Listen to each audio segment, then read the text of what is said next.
ವಿಧಿಯಾಟದ ಭಾಗ 3. ಕಥೆಯನ್ನು ಸಂಪೂರ್ಣವಾಗಿ ಅರ್ಥ ಮಾಡಿಕೊಳ್ಳಲು ಕಥೆಯ ಮೊದಲ ಭಾಗಗಳನ್ನು ಖಂಡಿತ ನೋಡಿ. ವಿಕ್ರಮ್ ತನ್ನ ಬಿಸ್ನೆಸ್ ಮೀಟಿಂಗ್ ವಿಷಯವಾಗಿ ಆ ಹೋಟೆಲ್ಗೆ ಬಂದಾಗ ಆಕಸ್ಮಿಕವಾಗಿ ಅವನ ಕಣ್ಣುಗಳು ಹೋಟೆಲ್ ಒಳಗಡೆ ಬರ್ತಿದ್ದ ಒಬ್ಬ ಹುಡುಗಿಯ ಮೇಲೆ ಬೀಳುತ್ತದೆ. ಆ ಹುಡುಗಿ ಬೇರೆ ಯಾರೂ ಅಲ್ಲ, ಅನನ್ಯ. ಇದನ್ನು ನೋಡಿ ವಿಕ್ರಮ್ಗೆ ಒಂದು ಕ್ಷಣ ಏನು ಅರ್ಥನೇ ಆಗಲ್ಲ. ಬೆಳಗ್ಗೆ ಅಷ್ಟೇ ಕಾಲೇ ಊರೋಕ್ಕಾಗ್ತಿಲ್ಲ ಅಂತಿದ್ದವಳು ಈ ಟೈಮ್ನಲ್ಲಿ ಇಲ್ಲಿಗೆ ಹೇಗೆ ಬಂದ್ಲು ಅಂತ ಆಶ್ಚರ್ಯಪಡುತ್ತಾನೆ. ಆದರೆ ಅದೇ ಕ್ಷಣದಲ್ಲಿ ಅವನ ಕಣ್ಣು ಅನನ್ಯ ಹಿಂದೆ ಬರ್ತಿದ್ದ ಒಬ್ಬ ಮನುಷ್ಯನ ಮೇಲೆ ಬೀಳುತ್ತದೆ. ಅವನನ್ನು ನೋಡುತ್ತಿದ್ದಂತೆ ವಿಕ್ರಮ್ಗೆ ತೆರೆಯಲ್ಲಿ ಹುಳ ಬಿಟ್ಟಂತಾಗುತ್ತದೆ. ಈ ಮನುಷ್ಯ ಅನನ್ಯಂಗೆ ಹೇಗೆ ಗೊತ್ತು? ವಿಕ್ರಮ್ ದೂರದಿಂದಲೇ ಗಮನಿಸುತ್ತಾನೆ. ಅನನ್ಯ ಆ ವ್ಯಕ್ತಿಯ ಜೊತೆ ನಕ್ಕು ನಕ್ಕು ಮಾತಾಡುತ್ತಿರುತ್ತಾಳೆ. ಇದನ್ನು ನೋಡಿ ವಿಕ್ರಮ್ಗೆ ಒಂದು ವಿಷಯ ಗ್ಯಾರಂಟಿ ಆಯಿತು, ಆ ಮನುಷ್ಯ ಅನನ್ಯಂಗೆ ತುಂಬ ಮುಖ್ಯವಾದವನು ಅಂತ.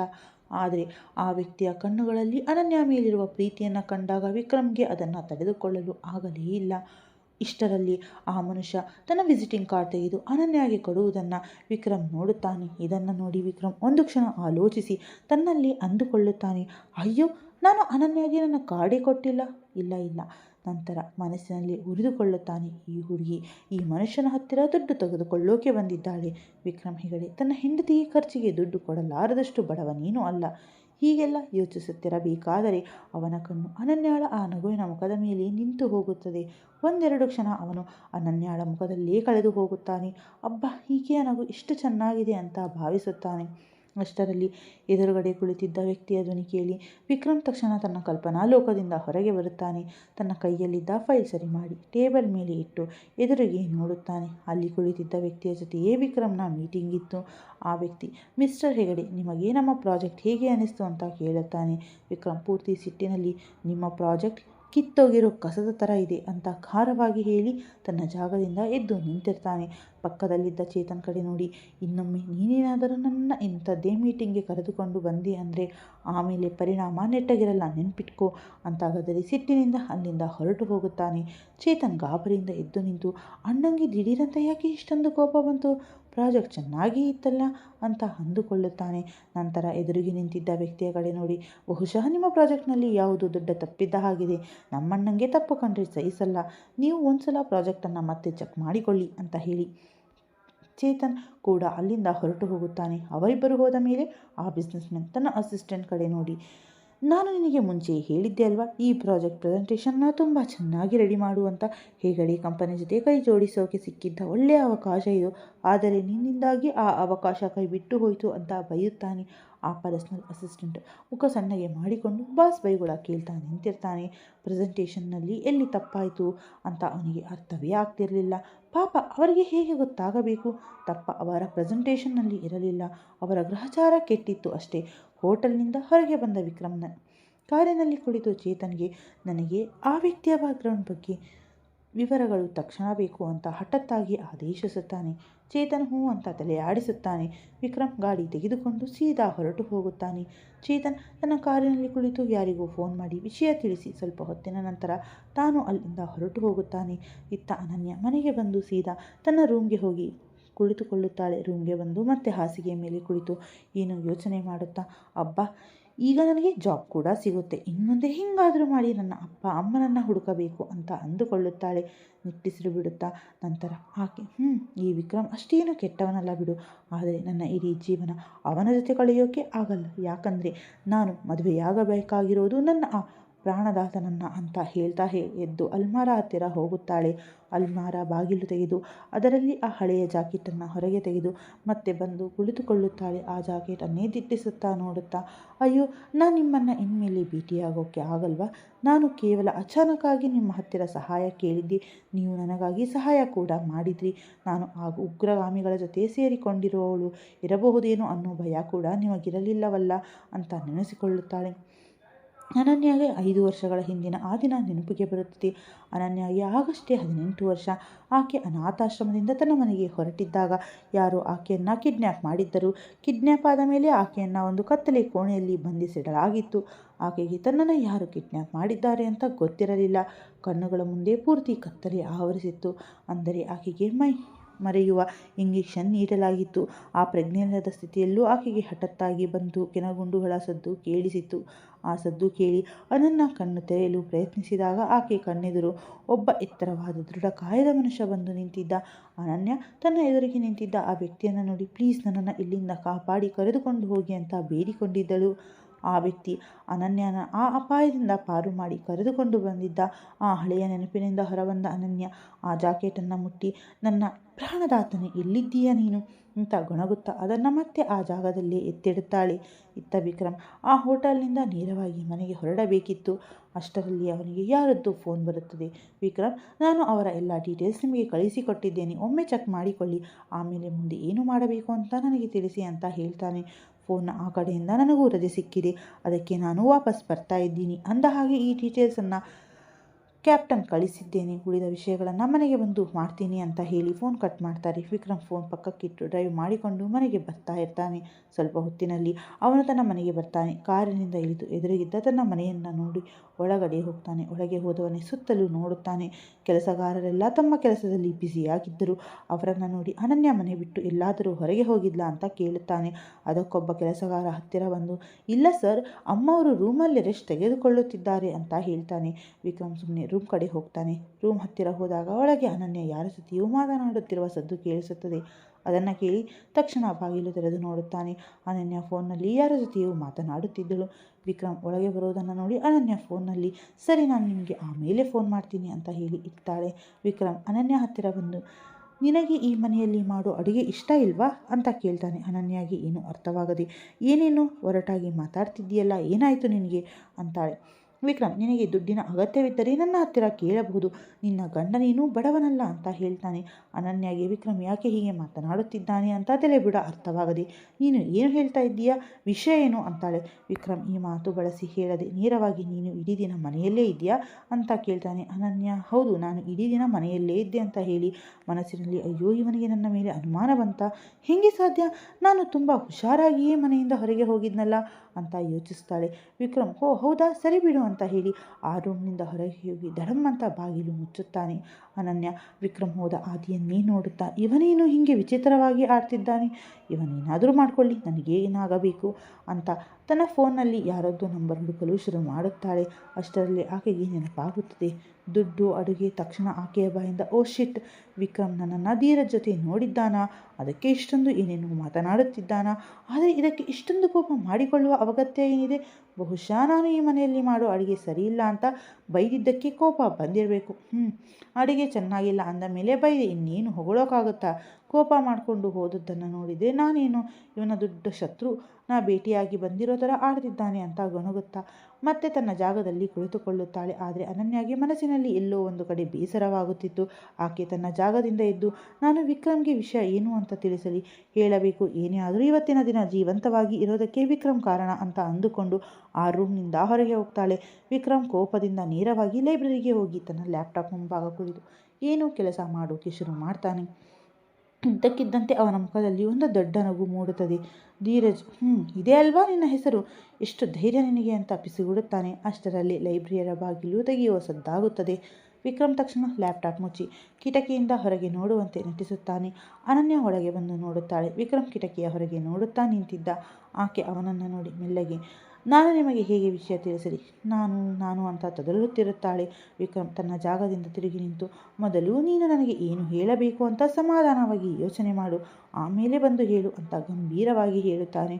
ವಿಕ್ರಮ್ ಗದರೋದನ್ನು ನೋಡಿ ಅನನ್ಯ ಮುಖ ಸಣ್ಣಗೆ ಮಾಡಿಕೊಂಡು ನೀನು ಯಾಕೆ ಇಷ್ಟೊಂದು ಓವರ್ ಆ್ಯಕ್ಟಿಂಗ್ ಮಾಡ್ತೀಯಾ ಅಂತಾಳೆ. ವಿಕ್ರಮ್ ಕೋಪದಿಂದ ನಾನು ಓವರ್ ರಿಯಾಕ್ಟ್ ಮಾಡ್ತಾ ಇರೋದು, ಮನೆಯಲ್ಲೇ ಇದ್ದು ರೆಸ್ಟ್ ತಗೋ ಅಂತ ನಿನಗೆ ಹೇಳಿದ್ದೆ, ಆದರೆ ಇಲ್ಲ, ನಿನಗೆ ಹೊರಗೆ ಅಲಿಯಬೇಕಿತ್ತು, ಬೆಳಗ್ಗೆ ಅಷ್ಟೇ ನಿನ್ನ ಕೈಯಲ್ಲಿ ಸರಿಯಾಗಿ ನಡೆಯೋಕ್ಕೂ ಆಗ್ತಿರಲಿಲ್ಲ ಅಂತ ಕಾಳಜಿಯ ಜೊತೆ ತುಂಬಿದ ಕೋಪದಿಂದ ಬೈಯುತ್ತಾನೆ. ಅನನ್ಯ ಮಧ್ಯದಲ್ಲಿ ತಡೆದು ಅವನು ನನ್ನ ಫ್ರೆಂಡ್, ಮತ್ತು ನಾನು ಯಾರನ್ನು ಭೇಟಿಯಾಗಬೇಕು, ಯಾರ ಜೊತೆ ಮಾತನಾಡಬೇಕು ಅನ್ನೋದನ್ನು ನಾನು ಡಿಸೈಡ್ ಮಾಡ್ತೀನಿ, ನೀನಲ್ಲ. ಹೌದು, ನಾನು ನನ್ನ ಮದುವೆಯಾಗಿದ್ದೇನೆ ನಿಜ, ಆದರೆ ನಮ್ಮ ಮದುವೆ ಬರೀ ಒಂದು ಕಾಂಟ್ರಾಕ್ಟ್ ಅಷ್ಟೇ, ನನಗೇ ನೀನು ಇಷ್ಟನೇ ಇಲ್ಲ, ನಾನು ಬೇರೆಯವರನ್ನು ಪ್ರೀತಿಸ್ತಾ ಇದ್ದೀನಿ ಅಂತ ಕೋಪದಿಂದ ಬಾಗಿಲು ಮುಚ್ಚಿಕೊಂಡು ಅಲ್ಲಿಂದ ಹೊರಟು ಹೋಗುತ್ತಾಳೆ.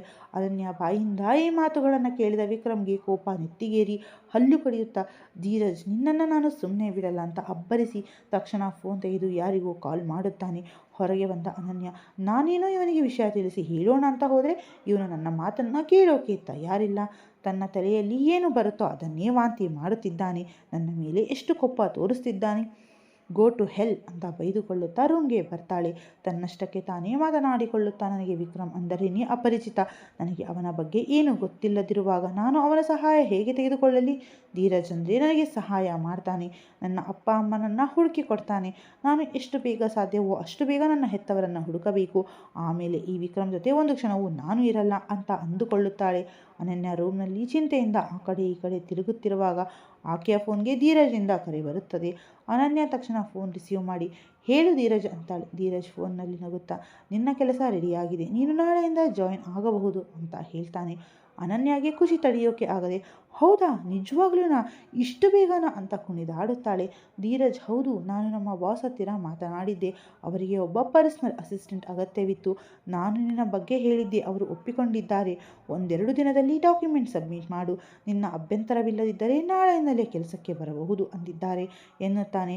ಅನನ್ಯಾಳ ಖುಷಿಗೆ ಎಲ್ಲಿ ಇಲ್ಲದಂತಾಗುತ್ತದೆ. Thank you so much Dheeraj, ನನಗೆ ಎಷ್ಟು ದೊಡ್ಡ ಸಹಾಯ ಮಾಡಿದ್ದೆ ಗೊತ್ತಾ. ಯು ಆರ್ ಮೈ ಬೆಸ್ಟ್ ಬಡಿ ಅಂತಾಳೆ. ಧೀರಜ್, ಸರಿ, ಮೊದಲು ನಿನ್ನ ಡಾಕ್ಯುಮೆಂಟ್ಸ್ ನನಗೆ ಮೇಲ್ ಮಾಡು. ನಾಳೆ ಬೆಳಗ್ಗೆ 8 ಗಂಟೆಗೆ ಆಫೀಸ್ಗೆ ತಲುಪಬೇಕು. ನಾನು ಅಡ್ರೆಸ್ ಕಳಿಸ್ತೀನಿ ಅಂತ ಹೇಳ್ತಾನೆ.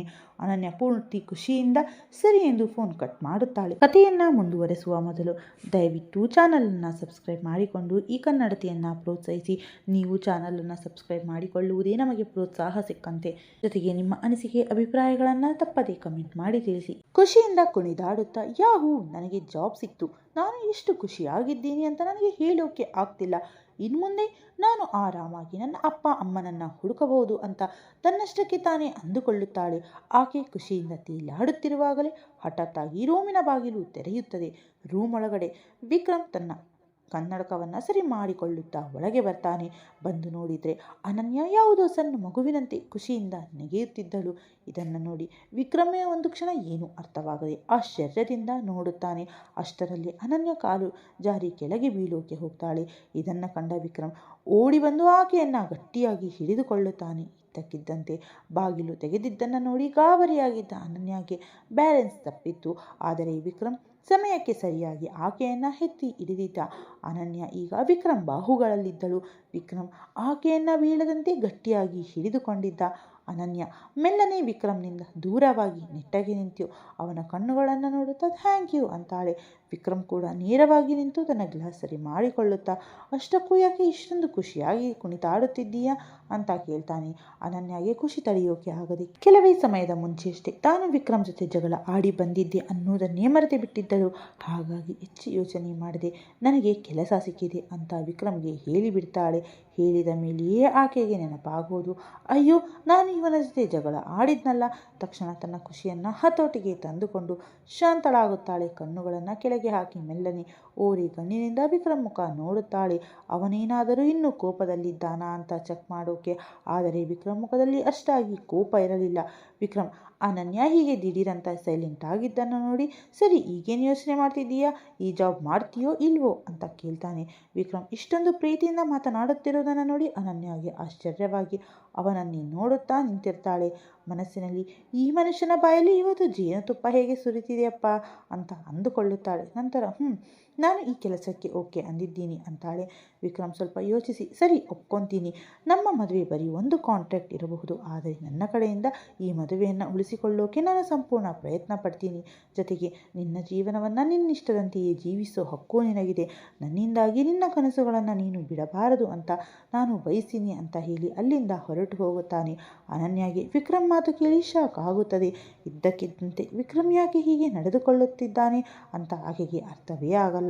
ಆದರೆ ಅನನ್ಯ ಈ ವಿಷಯದ ಬಗ್ಗೆ ಹೆಚ್ಚು ತಲೆ ಕೆಡಿಸಿಕೊಳ್ಳುವುದಿಲ್ಲ. ಖುಷಿಯಿಂದ ಮುಗುಳ್ನಗುತ್ತಾ, ಫೈನಲಿ ನಾನು ಕೆಲಸಕ್ಕೆ ಹೋಗ್ತಾ ಇದ್ದೀನಿ. ಅಮ್ಮ, ಐ ರಿಯಲಿ ಮಿಸ್ ಯು. ನೀನು ನನಗೆ ಜನ್ಮ ನೀಡದೇ ಇರಬಹುದು, ಆದರೆ ನನ್ನನ್ನು ಸ್ವಂತ ಮಗಳಿಗಿಂತ ಹೆಚ್ಚಾಗಿ ಸಾಕಿದ್ದೀರಾ. ನಾನು ನಿಮಗೆ ಮಾತು ಕೊಡ್ತೀನಿ, ನನ್ನ ಹೆತ್ತ ತಂದೆ ತಾಯಿಯನ್ನು ನಾನು ಖಂಡಿತ ಹುಡುಕಿಯೇ ತೀರ್ತೀನಿ ಅಂತ ಮನಸ್ಸಿನಲ್ಲಿಯೇ ಅಂದುಕೊಳ್ಳುತ್ತಾಳೆ. ಇತ್ತ ವಿಕ್ರಮ್ ರೂಮ್ನಿಂದ ಹೊರಗೆ ಬಂದು ತನ್ನ ಲೈಬ್ರರಿಗೆ ಹೋಗ್ತಾನೆ. ಸ್ವಲ್ಪ ಹೊತ್ತಿನಲ್ಲಿ ರಾತ್ರಿ ಊಟದ ಸಮಯವಾಗುತ್ತದೆ. ಅನನ್ಯ ತನ್ನ ರೂಮಿನಿಂದ ಹೊರಗೆ ಬಂದು ಡೈನಿಂಗ್ ಏರಿಯಾಗೆ ಬರ್ತಾಳೆ. ಆದರೆ ಅಲ್ಲಿ ವಿಕ್ರಮ್ ಇರೋದಿಲ್ಲ. ಇದನ್ನು ನೋಡಿ ಆಕೆಗೆ ಅನುಮಾನ ಬಂದು ಯೋಚಿಸ್ತಾಳೆ. ಅಷ್ಟರಲ್ಲಿ ಅಲ್ಲಿದ್ದ ಒಬ್ಬ ಕೆಲಸಗಾರ ಹೋಗ್ತಿದ್ದ. ಅನನ್ಯ ಆ ಕೆಲಸಗಾರನನ್ನು ಕರೆದು ವಿಕ್ರಮ್ ಎಲ್ಲಿದ್ದಾರೆ ಅಂತ ಕೇಳ್ತಾಳೆ. ಅದಕ್ಕೆ ಕೆಲಸಗಾರ, ಚಿಕ್ಕ ಯಜಮಾನರು ಲೈಬ್ರರಿಯಲ್ಲಿ ಇರಬೇಕು ಅಮ್ಮೋರೆ ಅಂತ ಹೇಳ್ತಾನೆ. ಅನನ್ಯ ಸರಿ ಎಂದು ಅವನಿಗೆ ಹೋಗಲು ಸನ್ನೆ ಮಾಡ್ತಾಳೆ. ಕೆಲಸಗಾರ ಹೊರಟು ಹೋಗುತ್ತಾನೆ. ಅನನ್ಯ ಸ್ವಲ್ಪ ಯೋಚಿಸಿ ಲೈಬ್ರರಿ ಕಡೆ ಹೆಜ್ಜೆ ಹಾಕ್ತಾಳೆ. ಲೈಬ್ರರಿ ಹತ್ತಿರ ಹೋಗಿ ಮೆಲ್ಲನೆ ಬಾಗಿಲು ಸ್ವಲ್ಪ ತೆರೆದು ನೋಡ್ತಾಳೆ. ವಿಕ್ರಮ್ ಫೋನ್ನಲ್ಲಿ ಯಾರ ಜೊತೆಯೋ ಮಾತನಾಡುತ್ತಿದ್ದ. ಏನು, ಯಾಕೆ? ಓ ಸರಿ, ನಾನು ಇದನ್ನು ಸಾಲ್ವ್ ಮಾಡ್ತೀನಿ, ನೀವೇನು ಚಿಂತೆ ಮಾಡಬೇಡಿ, ಸರಿ ಬಿಡಿ ಅಂತ ಹೇಳಿ ಫೋನ್ ಇಡ್ತಾನೆ. ನಂತರ ಬೇಸರದ ಮುಖ ಮಾಡಿಕೊಂಡು ತನ್ನ ಜಾಗದಲ್ಲಿ ಕುಳಿತುಕೊಳ್ಳುತ್ತಾನೆ. ವಿಕ್ರಮ್ ಬೇಸರದಿಂದ ತನ್ನ ಲ್ಯಾಪ್ಟಾಪ್ ಆನ್ ಮಾಡುತ್ತಾನೆ. ಅನನ್ಯ ಮೆಲ್ಲನೆ ಕೋಣೆಯೊಳಗೆ ಬಂದು ನೋಡುತ್ತಾಳೆ. ವಿಕ್ರಮ್ ತುಂಬ ಸ್ಯಾಡ್ ಆಗಿದ್ದ. ಇದನ್ನು ನೋಡಿ ಆಕೆಗೆ ವಿಕ್ರಮ್ ಮೇಲೆ ಅಯ್ಯೋ ಪಾಪ ಅನಿಸ್ತಿತ್ತು. ಅನನ್ಯ ಬಂದು ವಿಕ್ರಮ್ ಪಕ್ಕದ ಕುರ್ಚಿಯಲ್ಲಿ ಕುಳಿತುಕೊಳ್ಳುತ್ತಾಳೆ. ಲ್ಯಾಪ್ಟಾಪ್ನಲ್ಲಿ ಏನೋ ಮಾಡುತ್ತಿದ್ದ ವಿಕ್ರಮ್ ತನ್ನ ಪಕ್ಕದಲ್ಲಿ ಅನನ್ಯ ಬಂದು ಕುಳಿತಿದ್ದನ್ನು ನೋಡಿ ತಲೆ ಎತ್ತಿ ಆಕೆಯನ್ನು ನೋಡುತ್ತಾನೆ. ಅನನ್ಯ ಮೆಲ್ಲನೆ, ನನ್ನಿಂದಾಗಿ ನೀನು ಬೇಸರ ಮಾಡಿಕೊಂಡಿದ್ದೀಯಾ? ನಾನು ನಿನ್ನ ಹತ್ತಿರ ಗಡುಸಾಗಿ ನಡೆದುಕೊಂಡೆ ಅಲ್ವಾ, ಅದಕ್ಕೆ ಸಾರಿ ಕೇಳ್ತಾ ಇದ್ದೀನಿ, ನನ್ನನ್ನು ಕ್ಷಮಿಸಿಬಿಡು ಅಂತಾಳೆ. ವಿಕ್ರಮ್ ಆಕೆಯ ಮಾತಿಗೆ ಏನೊಂದು ಉತ್ತರ ಕೊಡದೆ ಮತ್ತು ತನ್ನ ಲ್ಯಾಪ್ಟಾಪ್ನಲ್ಲಿ ಕೆಲಸದಲ್ಲಿ ಬ್ಯುಸಿಯಾಗ್ತಾನೆ.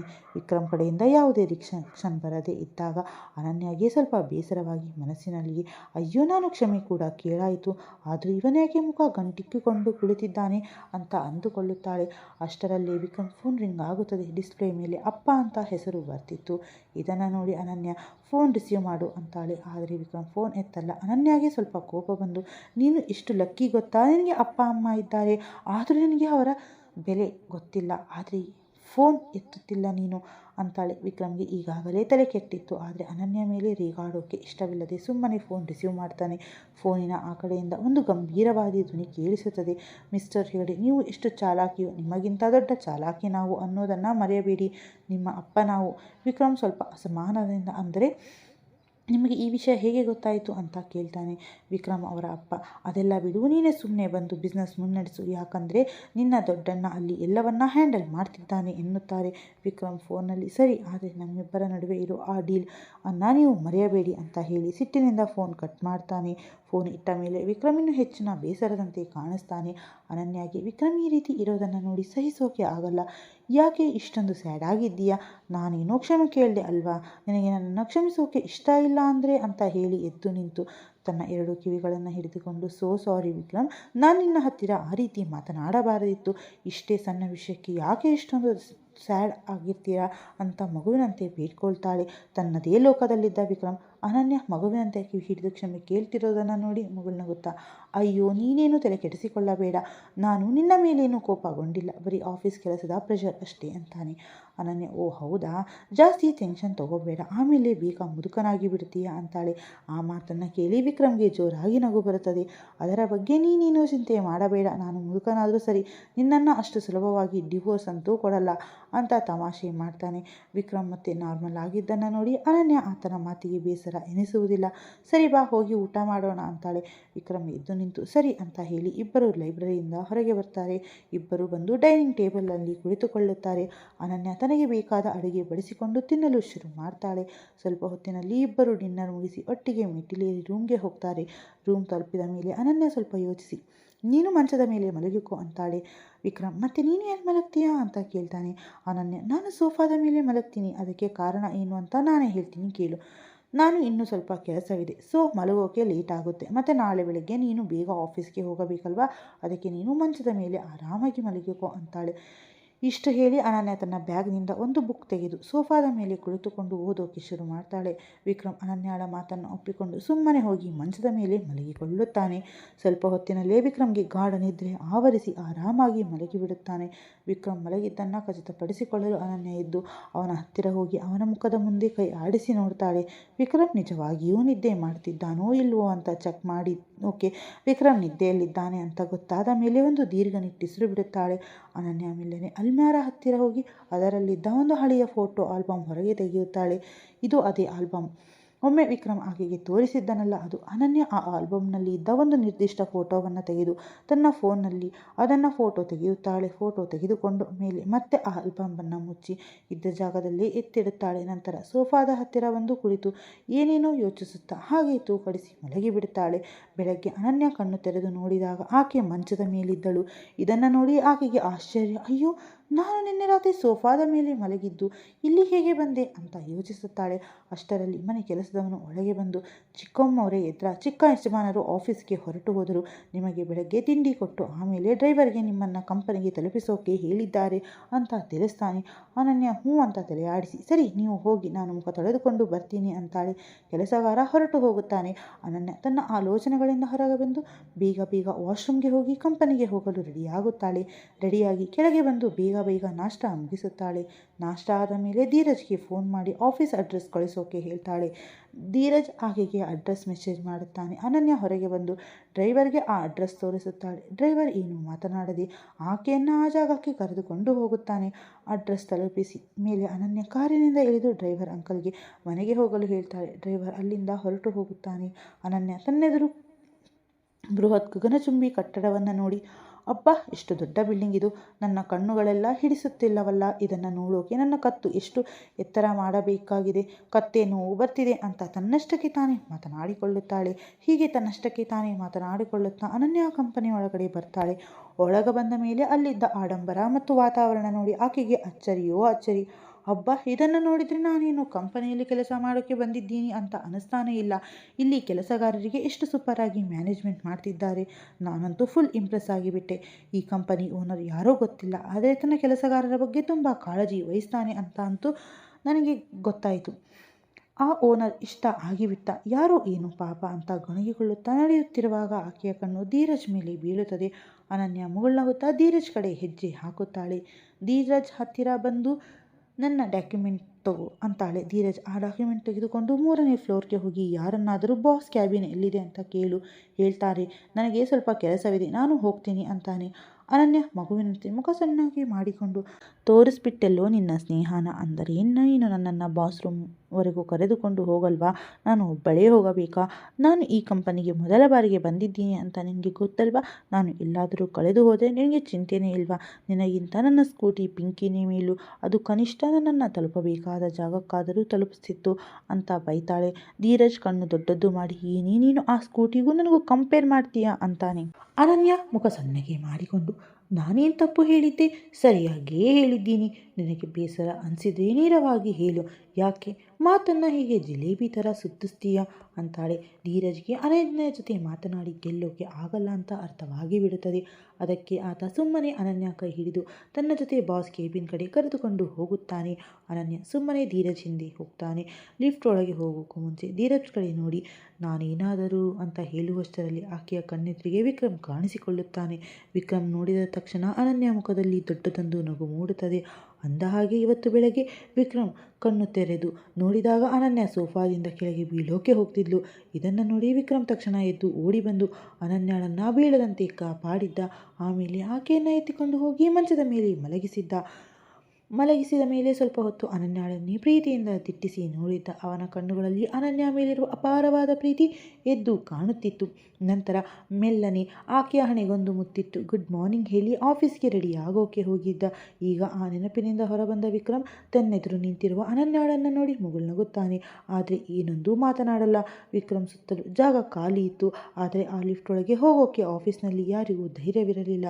ವಿಕ್ರಮ್ ಪಕ್ಕದಲ್ಲೇ ಚೇತನ್ ನಿಂತಿದ್ದ. ಚೇತನ್ ತನ್ನ ಅತ್ತಿಗೆಯನ್ನು ಅಲ್ಲಿ ನೋಡಿ ಶಾಕ್ ಆಗ್ತಾನೆ. ಅತ್ತಿಗೆ ಇಲ್ಲಿ ಏನು ಮಾಡ್ತಿದ್ದೀರಾ ಅಂತ ಅವನಿಗೆ ಅರ್ಥವೇ ಆಗಲ್ಲ.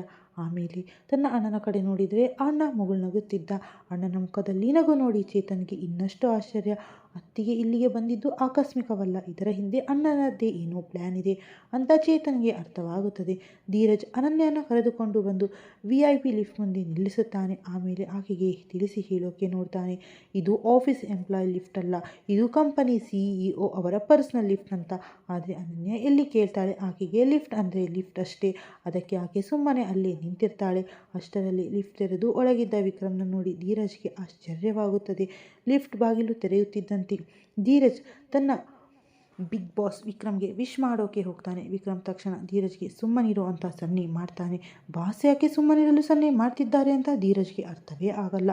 ನಂತರ ವಿಕ್ರಮ್ ಅವನಿಗೆ ಇಲ್ಲಿಂದ ಹೋಗುವಂತ ಸನ್ನೆ ಮಾಡ್ತಾನೆ. ಇದನ್ನು ನೋಡಿ ಧೀರಜ್ ಅನನ್ಯ ಕಡೆಗೆ ತಿರುಗಿ, ನನಗೆ ಸ್ವಲ್ಪ ಕೆಲಸವಿದೆ, ಈಗ ಬರ್ತೀನಿ ಅಂತ ಹೇಳಿ ಅಲ್ಲಿಂದ ಜಾರಿಕೊಳ್ಳುತ್ತಾನೆ. ಧೀರಜ್ ಇದ್ದಕ್ಕಿದ್ದಂತೆ ಹೊರಟು ಹೋದದ್ದನ್ನು ನೋಡಿ ಅನನ್ಯ ಯೋಚನೆ ಮಾಡ್ತಾಳೆ. ನಂತರ ಅದರ ಬಗ್ಗೆ ಹೆಚ್ಚು ತಲೆ ಕೆಡಿಸಿಕೊಳ್ಳದೆ ತಕ್ಷಣ ವಿಕ್ರಮ್ ಇದ್ದ ಲಿಫ್ಟ್ ಒಳಗಡೆ ಬಂದು ಮಗುವಿನಂತೆ, ನೀನು ಈ ಕಂಪನಿಯಲ್ಲಿ ಕೆಲಸ ಮಾಡ್ತೀಯಾ? ನನಗೆ ಯಾಕೆ ಹೇಳಲೇ ಇಲ್ಲ? ಗೊತ್ತಿದ್ದರೆ ನಾವಿಬ್ಬರು ಬೆಳಗ್ಗೆ ಒಟ್ಟಿಗೆ ಕಂಪನಿಗೆ ಬರಬಹುದಿತ್ತಲ್ಲವಾ ಅಂತಾಳೆ. ಅನನ್ಯಗೆ ಮಕ್ಕಳ ಥರ ಮಾತನಾಡೋದನ್ನು ವಿಕ್ರಮ್ ಸುಮ್ಮನೆ ಕೇಳ್ತಾ ನಿಂತಿರ್ತಾನೆ. ಆಕೆ ಮಾತು ಮುಗಿಸಿದ ಮೇಲೆ ಮೆಲ್ಲನೆ, ನೀನು ನಿದ್ದೆ ಮಾಡ್ತಿದ್ದೀಯಲ್ಲ, ಅದಕ್ಕೆ ನಿನ್ನನ್ನು ಎಬ್ಬಿಸೋದು ಬೇಡ ಅಂತ ಸುಮ್ಮನಿದ್ದೆ ಅಂತಾನೆ. ಪಕ್ಕದಲ್ಲೇ ನಿಂತಿದ್ದ ಚೇತನ್ ತಲೆ ತಿರುಗಿಸಿಕೊಳ್ಳುತ್ತಿದ್ದ. ಇಲ್ಲಿ ಏನು ನಡೀತಾ ಇದೆ? ಅಣ್ಣ ಈ ಕಂಪನಿ ಓನರ್ ಅನ್ನೋ ವಿಷಯ ಅತ್ತಿಗೆ ಯಾಕೆ ಗೊತ್ತಿಲ್ಲ? ಅಣ್ಣ ಯಾಕೆ ಸತ್ಯ ಹೇಳ್ತಿಲ್ಲ ಅಂತ ಚೇತನ್ಗೆ ತಲೆ ಬುಡ ಅರ್ಥವಾಗದೆ ಯೋಚನೆಯಲ್ಲೇ ಮುಳುಗ್ತಾನೆ. ಅನನ್ಯ ನಗುತ್ತಾ, ನಿನಗೆ ಈ ಕಂಪನಿಯ ಬಗ್ಗೆ ಎಲ್ಲ ಡೀಟೇಲ್ಸ್ ಗೊತ್ತಿರುತ್ತೆ ಅಲ್ವಾ? ಹಾಗಾದರೆ ಹೇಳು, ಈ ಕಂಪನಿ ಬಾಸ್ ಯಾರು? ಆ ಮನುಷ್ಯ ಹೇಗೆ ಅಂತೆಲ್ಲ ಕೇಳ್ತಾಳೆ. ವಿಕ್ರಮ್ ಒಂದು ಕ್ಷಣ ಯೋಚಿಸಿ, ಕಂಪನಿ ಬಾಸ್ ಒಳ್ಳೆಯವನೇ, ಆತನನ್ನೇ. ಅನನ್ಯ ಕುತೂಹಲದಿಂದ, ನೀನು ಮೊದಲ ಬಾರಿಗೆ ಈ ಕಂಪನಿಗೆ ಬಂದಾಗ ಬಾಸ್ ನಿನ್ನ ಮೇಲೆ ಜಾಸ್ತಿ ರೇಗಾಡಿದ್ರಾ ಅಂತ ಕೇಳ್ತಾಳೆ. ವಿಕ್ರಮ್ ಇಲ್ಲ ಎಂದು ತಲೆಯಾಡಿಸಿ ತುಂಟತನದಿಂದ, ಆದರೆ ಈ ಕಂಪನಿ ಬಾಸ್ಗೆ ಲೇಟಾಗಿ ಬರೋರು ಅಂದರೆ ಪೂರ್ತಿ ಆಗಲ್ಲ, ಅದಕ್ಕೆ ನೀನು ದಿನ ಬೆಳಗ್ಗೆ ಸರಿಯಾದ ಸಮಯಕ್ಕೆ ಎದ್ದು ಬಾ ಅಂತಾನೆ. ಇದನ್ನು ಕೇಳಿ ಅನನ್ಯ ಸ್ವಲ್ಪ ಗಾಬರಿಯಾಗಿ, ಅಯ್ಯೋ ನಾನೇನಾದರೂ ಜಾಸ್ತಿ ಲೇಟಾಗಿ ಬಂದಿದ್ದೀನಾ ಅಂತಾಳೆ. ಅನನ್ಯ ಹೀಗೆ ಹೆದರೋದನ್ನು ನೋಡಿ ವಿಕ್ರಮ್ಗೆ ಮನಸ್ಸಿನಲ್ಲೇ ಭಾರಿ ನಗು ಬರ್ತಿತ್ತು. ಆಕೆಯನ್ನು ಕಾಡಿಸೋಕೆ ಅವನಿಗೆ ತುಂಬ ಮಜಾ ಸಿಗ್ತಿತ್ತು. ಪಕ್ಕದಲ್ಲಿ ನಿಂತಿದ್ದ ಚೇತನ್ ತನ್ನ ಅಣ್ಣ ಹೇಗೆ ಅತ್ತಿಗೆಯನ್ನು ಕಾಡಿಸ್ತಿದ್ದಾನೆ, ತಾನೇ ಈ ಕಂಪನಿಯ ಓನರ್ ಅನ್ನೋದನ್ನು ಮುಚ್ಚಿಡ್ತಿದ್ದಾನೆ ಅನ್ನೋದನ್ನು ನೋಡಿ ಮನಸ್ಸಿನಲ್ಲೇ ಎಂಜಾಯ್ ಮಾಡ್ತಿದ್ದ. ಅನನ್ಯ ಸ್ವಲ್ಪ ಚಿಂತೆಯಿಂದ, ಇವತ್ತು ಬೆಳಗ್ಗೆ ನಾನು ಈ ಕಂಪನಿಯ ಬಗ್ಗೆ ಡೀಟೇಲ್ಸ್ ಚೆಕ್ ಮಾಡಿದಾಗ ಗೊತ್ತಾಯಿತು, ಈ ಕಂಪನಿಯ ಬಾಸ್ ತುಂಬ ಕಿರಿಕಿರಿ ಮನುಷ್ಯ ಅಂತೆ, ನಂಬರ್ 1 ಕೋಪಿಷ್ಟ ಅಂತೆ. ಆದರೆ ನನಗೊಂದು ಅರ್ಥ ಆಗ್ತಿಲ್ಲ, ನೀನು ಈ ಕಂಪನಿಯಲ್ಲಿ ಏನು ಮಾಡುತ್ತಿದ್ದೀಯಾ? ನಿನಗೆ ಅಂತಾನೆ ಒಂದು ಸ್ವಂತ ಕಂಪನಿ ಇದೆಯಲ್ಲ, ಅದರ ಹೆಸರೇನು? ನನಗೆ ನೆನಪಾಗ್ತಿಲ್ಲವಲ್ಲ ಅಂತಾಳೆ. ವಿಕ್ರಮ್ ತಲೆಯಾಡಿಸುತ್ತಾ, ನಾನು ಇಲ್ಲಿಗೆ ಯಾವುದೋ ಕೆಲಸದ ಬಗ್ಗೆ ಬಂದಿದ್ದೇನೆ ಅಂತ ಸರಿ ದೂಕಿಸುತ್ತಾನೆ. ಅನನ್ಯ ಅಂತ ತಲೆ ಆಡಿಸಿ, ಗೊತ್ತಾ ವಿಕ್ರಮ್, ಈ ಕಂಪನಿ ಬಾಸ್ ಒಂದೇ ಒಂದು ಫೋಟೋ ಕೂಡ ಆನ್ಲೈನ್ನಲ್ಲಿ ಇರಲಿಲ್ಲ, ಇತ್ತೀಚೆಗಷ್ಟೇ ಕಂಪನಿ ಹ್ಯಾಂಡಲ್ ಮಾಡೋಕೆ ವಾಪಸ್ ಬಂದಿದ್ದಾರೆ ಅಂತಷ್ಟೇ ಬರೆದಿತ್ತು, ಬೇರೆ ಯಾವ ಡೀಟೇಲ್ಸ್ ಇರಲಿಲ್ಲ ಅಂತಾಳೆ. ವಿಕ್ರಮ್ ಸುಮ್ಮನಿದ್ದು ಮನಸ್ಸಿನಲ್ಲಿ ಒಳ್ಳೆಯದಾಯಿತು, ಆ ರಿಪೋರ್ಟರ್ಸ್ ನನ್ನ ಬಗ್ಗೆ ಇದ್ದ ಎಲ್ಲ ನ್ಯೂಸ್ ಡಿಲೀಟ್ ಮಾಡಿಸಿದ್ರು, ಇಲ್ಲದಿದ್ದರೆ ಅವರ ಮೀಡಿಯಾ ಚಾನಲನ್ನೇ ಮುಚ್ಚಿಬಿಡಿಸ್ತಿದ್ದೆ. ಈಗಲಾದರೂ ಜನರಿಗೆ ನನ್ನ ಬಗ್ಗೆ ಹೆಚ್ಚು ಗೊತ್ತಿಲ್ಲವಲ್ಲ, ಅಷ್ಟು ಸಾಕು ಅಂತ ಅಂದುಕೊಳ್ಳುತ್ತಾನೆ. ವಿಕ್ರಮ್ ಏನೋ ಆಲೋಚನೆ ಮಾಡುವುದನ್ನು ನೋಡಿ ಅನನ್ಯ, ಗೊತ್ತಾ ವಿಕ್ರಮ್, ಇದು ನನ್ನ ಮೊದಲನೇ ಜಾಬ್, ಇದಕ್ಕಿಂತ ಮುಂಚೆ ನಾನು ಎಲ್ಲೂ ಕೆಲಸ ಮಾಡಿಲ್ಲ, ನನಗೆ ತುಂಬ ಭಯ ಆಗ್ತಿದೆ. ಒಂದು ವೇಳೆ ಆ ಬಾಸ್ ತುಂಬ ಸ್ಟ್ರಿಕ್ಟ್ ಆಗಿದ್ದು ನನಗೆ ಜಾಸ್ತಿ ಕೆಲಸ ಕೊಟ್ಟುಬಿಟ್ರೆ ನಾನು ಏನು ಮಾಡಲಿ ಅಂತಾಳೆ. ಅನನ್ಯ ಇಷ್ಟೊಂದು ಭಯಪಡುವುದನ್ನು ನೋಡಿ ವಿಕ್ರಮ್, ಚಿಂತೆ ಮಾಡಬೇಡ, ನಿನಗೆ ಅಷ್ಟೊಂದು ಕೆಲಸ ಸಿಗಲ್ಲ ಅಂತಾನೆ. ಅನನ್ಯ ವಿಚಿತ್ರವಾಗಿ ಮುಖ ಮಾಡಿ, ನೀನೇನು ಈ ಕಂಪನಿ ಬಾಸ್ ಅಂದ್ಕೊಂಡಿದ್ದೀಯಾ? ಅಷ್ಟು ಈಸಿಯಾಗಿ ಕೆಲಸ ಸಿಗಲ್ಲ ಅಂತ ಹೇಳ್ತೀಯಲ್ಲ ಅಂತಾಳೆ. ವಿಕ್ರಮ್ ತಾನು ಸಿಕ್ಕಿಬಿದ್ದೆ ಅಂತ ಗೊತ್ತಾಗಿ ತಕ್ಷಣ ಮಾತು ಸರಿ ಮಾಡಿಕೊಳ್ಳುತ್ತಾನೆ. ಅಲ್ಲ, ನಾನು ಹೇಳೋ ಉದ್ದೇಶ ಏನು ಅಂದರೆ, ನೀನು ಇನ್ನೂ ಹೊಸಬಳು ಅಲ್ವಾ, ಅದಕ್ಕೆ ನಿನ್ನ ಬಾಸ್ ನಿನಗೆ ಮೊದಲ ದಿನ ಜಾಸ್ತಿ ಕೆಲಸ ಕೊಡ್ತಾರೆ ಅಂತ ನನಗೆ ಅನಿಸಲ್ಲ ಅಂತಾನೆ. ಅನನ್ಯ, ಹ್ಞೂ ವಿಕ್ರಮ್, ನೀನು ಹೇಳ್ತಾ ಇರೋದು ಸರಿ ಇರಬಹುದು, ನೀನು ಹೇಳಿದ್ದೆ ನಿಜವಾದರೆ ನಿನ್ನ ಬಾಯಿಗೆ ಸಕ್ಕರೆ ಹಾಕಬೇಕು ಅಂತಾಳೆ. ಪಕ್ಕದಲ್ಲಿದ್ದ ಚೇತನ್ ತನ್ನ ಅಣ್ಣ ಇಷ್ಟೊಂದು ಸುಲಭವಾಗಿ ಪಟಪಟ ಅಂತ ಸುಳ್ಳು ಹೇಳೋದನ್ನು ನೋಡಿ ಮನಸ್ಸಿನಲ್ಲೇ ನಗ್ತಿದ್ದ. ಆದರೆ ಅನನ್ಯ ಬಾಯಿಂದ ಬಾಯಿಗೆ ಸಕ್ಕರೆ ಅನ್ನೋ ಪದ ಕೇಳಿ ಅವನಿಗೆ ಅರ್ಥವಾಗದೆ, ಅತ್ತಿಗೆ ಏನಂದ್ರೆ ನೀವು ಅಂತ ಕೇಳ್ತಾನೆ. ಅನನ್ಯ ಚೇತನ್ ಕಡೆ ನೋಡಿ, ನಾನು ಹೇಳಿದ್ದು ವಿಕ್ರಮ್ ಹೇಳಿದ್ದು ನಿಜವಾದರೆ ಅವನ ಬಾಯಿಗೆ ಸಕ್ಕರೆ ಬೀಳಲಿ ಅಂತಾಳೆ. ಚೇತನ್ ಅಮಾಯಕವಾಗಿ, ಅತ್ತಿಗೆ ಅಂದರೆ ಇದರ ಅರ್ಥ ಏನು ಅಂತ ಕೇಳ್ತಾನೆ. ಅನನ್ಯ ನಗುತ್ತಾ, ನೀನು ಗ್ರಾಮರ್ ಬುಕ್ ಓದಿಲ್ವಾ? ಅಂದೊಂದು ಕಹಾವತ್ ಅಂದರೆ ನೀನು ಹೇಳಿದ ಮಾತು ನಿಜವಾಗಲಿ ಅಂತ ಅರ್ಥ ಅಂತ ಹೇಳ್ತಾಳೆ. ಚೇತನ್ ತಲೆಯಾಡಿಸ್ತಾ, ಓ ಹೌದಾ ಅತ್ತಿಗೆ, ಹಠಾತ್ತಾಗಿ ಬಾಯಿಗೆ ತುಪ್ಪ ಸಕ್ಕರೆ ಎಲ್ಲಿಂದ ಬಂತು ಅಂತ ನಾನು ಯೋಚಿಸ್ತಿದ್ದೆ ಅಂತಾನೆ. ಚೇತನ್ ಆಡಿದ ಮಾತುಗಳನ್ನು ಕೇಳಿ ಅನನ್ಯ ಸಣ್ಣ ಮಗುವಿನಂತೆ ನಗ್ತಾಳೆ. ಅನನ್ಯ ನಗುವುದನ್ನು ನೋಡಿ ವಿಕ್ರಮ್ ಆಕೆಯನ್ನೇ ದಿಟ್ಟಿಸಿ ನೋಡುತ್ತಾ ಕಳೆದೇ ಹೋಗುತ್ತಾನೆ. ಅಷ್ಟರಲ್ಲೇ ದಿಢೀರಂತ ಲಿಫ್ಟು ನಿಲ್ಲುತ್ತದೆ ಮತ್ತು ಬಾಗಿಲು ತೆರೆಯುತ್ತದೆ. ಲಿಫ್ಟ್ ಹೊರಗೆ ತುಂಬ ಜನ ಸಾಲಾಗಿ ನಿಂತಿದ್ದರು. ಅವರ ಕೈಗಳಲ್ಲಿ ಹೂಗುಚ್ಛಗಳು ಇದ್ದವು. ಆ ಸುಂದರವಾದ ಹೂಗಳನ್ನು ನೋಡಿ ಅನನ್ಯ ಮುಖದಲ್ಲಿ ದೊಡ್ಡ ನಗು ಮೂಡಿತು. ಅಬ್ಬಾ, ಎಷ್ಟು ಸುಂದರ ಹೂಗಳು ಅಂತ ಆಕೆ ಬಾಯಿಂದ ಹೊರಬಂತು. ವಿಕ್ರಮ್ ಲಿಫ್ಟ್ ನಿಂತ ಮೇಲೆ ಹೊರಗಡೆ ತನ್ನ ವೆಲ್ಕಮ್ ಮಾಡೋ ಜನ ನಿಂತಿರುವುದನ್ನು ನೋಡಿ ಚೇತನ್ಗೆ ಮೆಲ್ಲನೆ, ನೀನು ಹೋಗಿ ಅವರನ್ನು ಹ್ಯಾಂಡಲ್ ಮಾಡು ಅಂತಾನೆ. ಆದರೆ ಅನನ್ಯ ಆ ಹೂಗಳನ್ನು ನೋಡಿ ಖುಷಿ ಪಡುತ್ತಿರೋದನ್ನು ಕಂಡ ವಿಕ್ರಮ್ ಮುಖದಲ್ಲೂ ಮುಗುಳ್ನಗೆ ಮೂಡುತ್ತದೆ. ಲಿಫ್ಟ್ ಹೊರಗೆ ನಿಂತಿದ್ದ ಉದ್ಯೋಗಿಗಳು ವಿಕ್ರಮ್ ಜೊತೆ ಒಬ್ಬ ಹುಡುಗಿ ನಿಂತಿರೋದನ್ನು ನೋಡಿ ಪೂರ್ತಿ ಕನ್ಫ್ಯೂಸ್ ಆಗ್ತಾರೆ. ಯಾಕಂದರೆ ಅವರಿಗೆ ಗೊತ್ತಿತ್ತು ಇದು ವಿಕ್ರಮ್ ಹೆಗಡೆ ಅವರ ಪರ್ಸ್ನಲ್ ಲಿಫ್ಟ್, ಇದರಲ್ಲಿ ಬೇರೆ ಯಾರಿಗೂ ಬರೋಕ್ಕೆ ಪರ್ಮಿಷನ್ ಇಲ್ಲ. ಹಾಗಿರಬೇಕಾದರೆ ಈ ಹುಡುಗಿ ಲಿಫ್ಟ್ ಒಳಗೆ ಏನು ಮಾಡುತ್ತಿದ್ದಾಳೆ ಅಂತ ಅವರ ತಲೆಯಲ್ಲಿ ಪ್ರಶ್ನೆಗಳು ಓಡುತ್ತಿರುತ್ತವೆ. ಚೇತನ್ ತಕ್ಷಣ ಲಿಫ್ಟ್ನಿಂದ ಹೊರಗೆ ಬಂದು ನೀವೆಲ್ಲರೂ ಕೇಬಿನ್ಗೆ ಹೋಗಿ ಅಲ್ಲೇ ಬಂದು ಮಾತನಾಡುತ್ತೇವೆ ಅಂತ ಹೇಳಿ ಅವರನ್ನು ಅಲ್ಲಿಂದ ಕರೆದುಕೊಂಡು ಹೋಗ್ತಾನೆ. ಅವರೆಲ್ಲರೂ ಚೇತನ್ ಮಾತು ಕೇಳಿ ಸುಮ್ಮನೆ ಅವನ ಹಿಂದೆ ಹೋಗ್ತಾರೆ. ವಿಕ್ರಮ್ ಅವರೆಲ್ಲರೂ ಹೊರಟು ಹೋದದ್ದನ್ನು ನೋಡಿ ನಿಟ್ಟುಸಿರು ಬಿಡುತ್ತಾನೆ. ಅಷ್ಟರಲ್ಲಿ ಅನನ್ಯ ವಿಕ್ರಮ್ ಕಡೆ ತಿರುಗಿ, ಈ ಹೂಗಳೆಲ್ಲ ನಿನಗಾಗಿ ಬಂದಿತ್ತಾ ಅಂತ ಕೇಳ್ತಾಳೆ. ಇಂದಿನ ಭಾಗ ನಿಮ್ಗೆ ಹೇಗೆ ಅನಿಸ್ತು ಅಂತ ಕಮೆಂಟ್ ಬಾಕ್ಸ್ನಲ್ಲಿ ನಿಮ್ಮ ಅನಿಸಿಕೆಗಳನ್ನು ಖಂಡಿತ ತಿಳಿಸಿ. ನಿಮಗೆ ಕತೆ ಇಷ್ಟವಾಗುತ್ತಿಲ್ಲವೇ? ನಿಮ್ಮ ಕಮೆಂಟ್ಗಳು ಬರ್ತಾ ಇಲ್ಲ. ನಾಳಿನ ಭಾಗವನ್ನು ಎಷ್ಟು ಬೇಗವೋ ಅಷ್ಟು ಸಾಧ್ಯ ಅಪ್ಲೋಡ್ ಮಾಡುತ್ತೇನೆ. ಆದರೆ ಕಮೆಂಟ್ ಬಾಕ್ಸನ್ನು ನಿಮ್ಮ ಮುದ್ದಾದ ಕಮೆಂಟ್ಗಳಿಂದ ತುಂಬಿಬಿಡಿ. ಈಗಂತೂ ನಾನು ಪ್ರತಿದಿನ ಭಾಗಗಳನ್ನು ಹಾಕ್ತಿದ್ದೀನಿ, ಆದರೂ ನಿಮ್ಮಿಂದ ಒಳ್ಳೆಯ ರೆಸ್ಪಾನ್ಸ್ ಬರ್ತಿಲ್ಲ. ಧನ್ಯವಾದಗಳು. ಕತೆಯ ಮುಂದಿನ ಭಾಗದಲ್ಲಿ ಸಿಗೋಣ. ಅಲ್ಲಿಯವರೆಗೂ ಆರೋಗ್ಯವಾಗಿರಿ, ಖುಷಿಯಾಗಿ